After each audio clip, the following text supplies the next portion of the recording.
Hello future doctors, welcome back to my YouTube channel Dr. Rahul Raj Education Care. At Rahul Raj second year MBBS student of GMCS। हाँ तो future doctors कैसे हैं आप लोग? आशा करता हूँ कि अच्छे होंगे। बहुत सारे पेरेंट्स के कॉल आ रहे थे और कुछ स्टूडेंट का भी कॉल आ रहे थे कि सर जो है ऑल इंडिया कोटा का जो मॉप अप राउंड है बिहार के स्टेट कोटा काउंसलिंग से पहले state quota mop up round counselling से पहले कंप्लीट हो रही है। हम कंफ्यूजन में हैं कि ऑल इंडिया कोटा से सीट ले लूँ या नहीं लूँ। हाँ, जो कि सीट अलॉटमेंट का जो रिजल्ट है 7 को आ रहा है, क्या हमारा जो डिसीजन अगर हम नहीं लेते हैं तो क्या हमारा डिसीजन सही रहेगा कि नहीं रहेगा, कि ऐसा ना हो कि हम ऑल इंडिया कोटा का भी सीट छोड़ दें और बिहार के state quota mop up round में भी सेकेंड राउंड की तरह ही सीट ना मिले। ठीक है, तो ये सारे जो कन्फ्यूज़न आपके मन में चल रहे हैं, सारे कन्फ्यूज़न को दूर करने के लिए मैं इस वीडियो को साथ लेकर के आया हूँ, तो लास्ट तक आप जरूर बने रहेगा। जैसे कि आप जानते हैं हमारा जो यूट्यूब चैनल है हमेशा आपको सही और सटीक इन्फॉर्मेशन प्रोवाइड करती है। तो अगर आप मेरे यूट्यूब चैनल पर पहली बार आए हैं तो चैनल को सब्सक्राइब कर लीजिए, बेल आइकन को ऑन कर लीजिए, ताकि मैं किसी प्रकार का इन्फॉर्मेटिव वीडियो डालूँ तो उसका नोटिफिकेशन सबसे पहले आपको मिले। और वीडियो को स्टार्ट करने से पहले मैं आप लोगों को बता दूं, अगर अभी तक मेरे जो doctor Rahul Raj career counselling point जिसको आप स्क्रीन पर देख पा रहे हैं, है ना, उसको नहीं ज्वाइन किए हैं तो उसको ज्वाइन कर लीजिए, क्योंकि ये जो ग्रुप ऑफ काउंसलिंग एक्सपर्ट हैं जहाँ पे सारे काउंसलिंग एक्सपर्ट MBBS स्टूडेंट हैं और अप्रॉक्स 28 काउंसलिंग एक्सपर्ट हमारे अंदर काम करते हैं। ठीक है, आप चाहे इंडिया के गवर्नमेंट या प्राइवेट या 10 कंट्री लाइक रसिया, यूक्रेन, काजाकिस्तान, है ना, यहाँ से अगर MBBS करना चाहते हैं तो हमारी टीम से आप कांटेक्ट कर सकते हैं। तो चलिए हम वीडियो को स्टार्ट करते हैं विदाउट स्किपिंग द टाइम।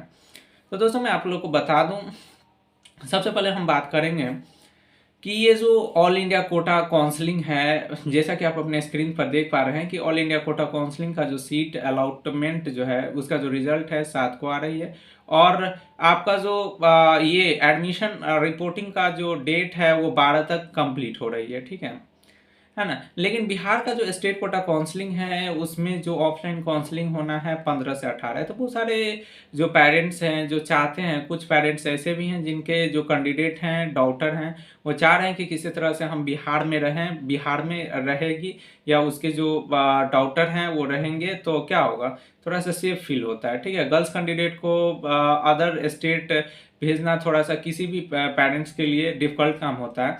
तो वैसे पेरेंट्स का मेरे पास मैसेज कॉल आ रहे हैं कि सर क्या किया जाए, नहीं किया जाए।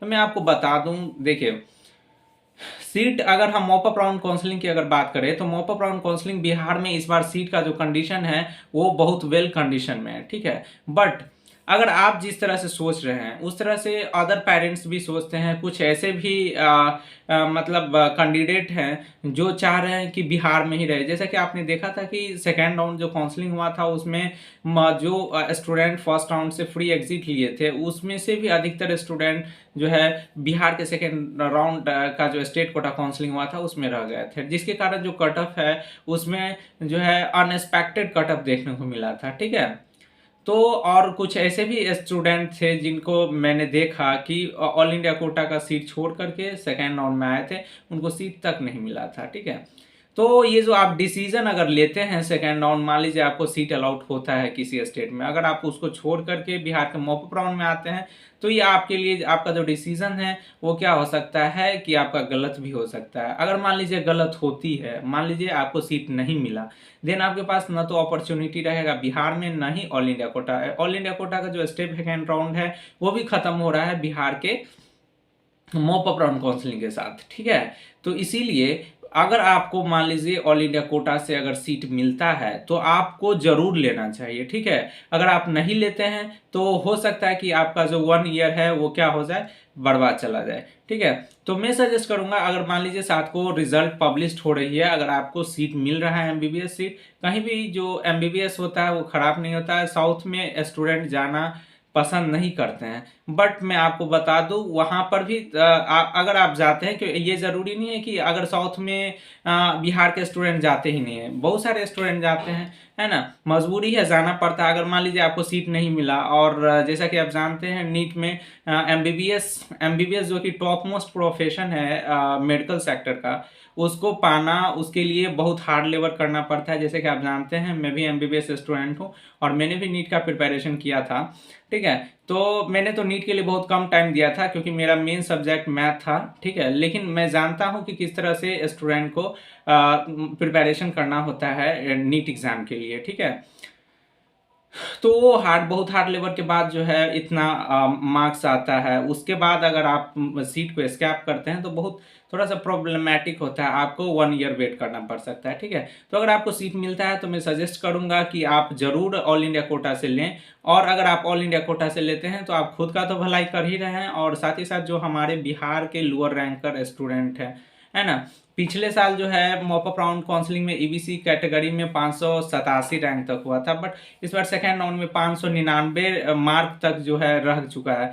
तो अगर आप लोग अगर ऑल इंडिया कोटा से लेते हैं तो आई होप ये मॉपअप राउंड काउंसलिंग में कटअप जो है फॉल डाउन करेगी, ठीक है।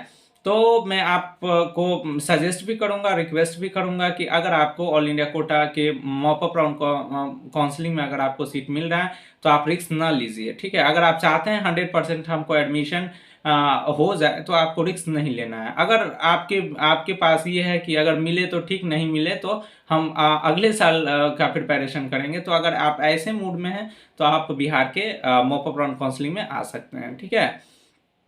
और अगर आप ज़्यादा इन्फॉर्मेशन चाहते हैं तो हमारे टीम का जो क्यूरी सर्विस है उसको आप ले सकते हैं। अगर आप लेते हैं तो हमसे आपको बात करने का अपॉर्चुनिटी मिलेगा।